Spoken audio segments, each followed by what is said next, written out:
Ça ne sert à rien d'exposer et d'étaler devant la face du monde tout le temps nos divisions qui nous affaiblissent.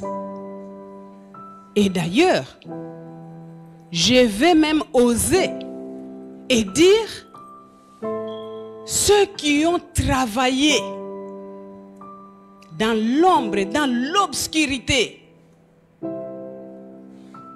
pour séparer Joseph Kabila Kabange et le président Félix, il a mordu à l'hameçon malheureusement, avait commencé à préparer un agenda sombre pour ainsi nous affaiblir, et nous vivons la preuve sur terrain aujourd'hui, malgré que nous souhaitons et nous croisons les doigts en priant Dieu tous les jours que les choses puissent changer en notre faveur.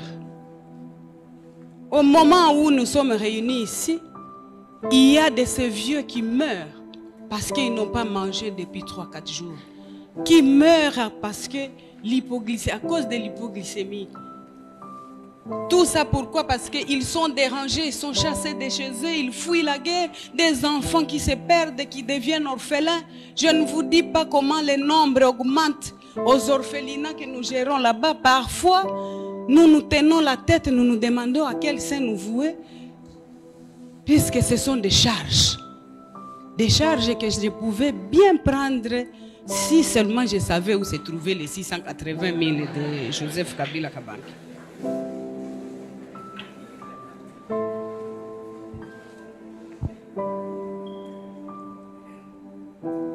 Mes chers frères et sœurs,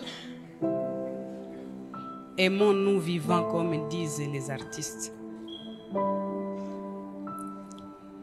Et il vaut mieux produire des preuves d'amour comme ce que Chypre produit comme preuve d'amour en recevant tous les malades, les traiter, les soigner d'abord avant de leur demander l'état de leur poche. Aimons-nous les uns les autres, puisque c'est seulement dans la cohésion que nous saurons vaincre tous les ennemis qui nous envient. Aimons-nous les uns les autres, finalement pour mieux éduquer nos enfants, pour mieux soutenir nos familles, pour mieux protéger notre si beau et bon pays